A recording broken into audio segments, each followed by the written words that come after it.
Welcome back, everybody. This is Mr. Best's educational videos. This is a beautiful Columbia, that's Joshua Dixon Elementary School.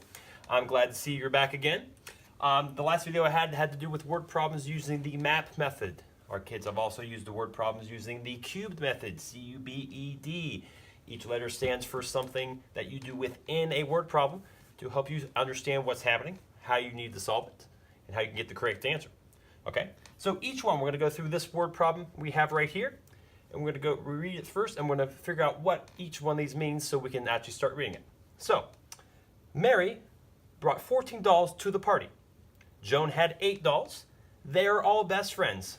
How many dolls are at the party altogether? Okay, so when you use the CUBED method, there's some certain things that you need to know. You got to know what these letters mean. Okay, so the C stands for you want to circle all the numbers in your problem. So, I'm going to use my blue marker here. I'm going to circle all the numbers that I know. I know there's a 14, and I know there's an 8, and there's no more numbers there. Okay, so the C part is done. The U is when you want to underline anything that is important in the word problem. Well, if I'm looking here, Mary bought 14 dolls to the party. Okay, I'd say that's kind of important. Let me do a quick underline here. Okay, Joan had 8 dolls. Okay, they're all best friends. I'm going to skip that one for just a moment. And how many dolls are there all together? We're going to do something different with the actual question. So, the C, circle the numbers. The U is to underline important information. The B is to box around your answer. Excuse me, box around your question to find the answer. So the question is right down here. So I'm going to make a big box all the way around the question. Okay, so that's what we need to find out. The E stands for eliminate any information that has nothing to do with answering the question. Well, the only one I have left there is they are all best friends. They could be best friends, they could not like each other, but still, it wouldn't affect how many dolls they brought to the party. So I'm going to cross out they are all best friends, eliminating that. And the last part is D, to draw a picture.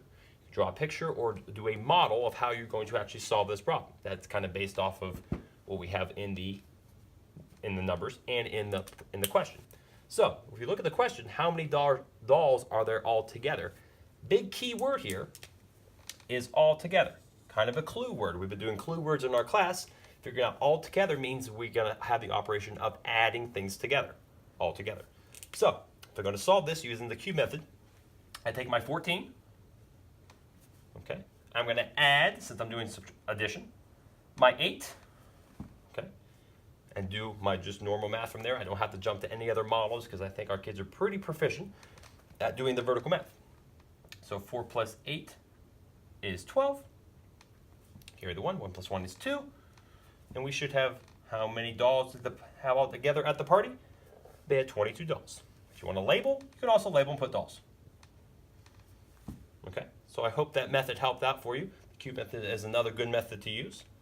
Our kids have them in their white binders, and hopefully you get a chance you can help your kids out with word problems, because later on in the year, not only are we going to do addition and subtraction, but we're going to move to multiplication and division. There's some more key words. We'll be able to break word problems apart. It's going to be a lot of fun. Okay?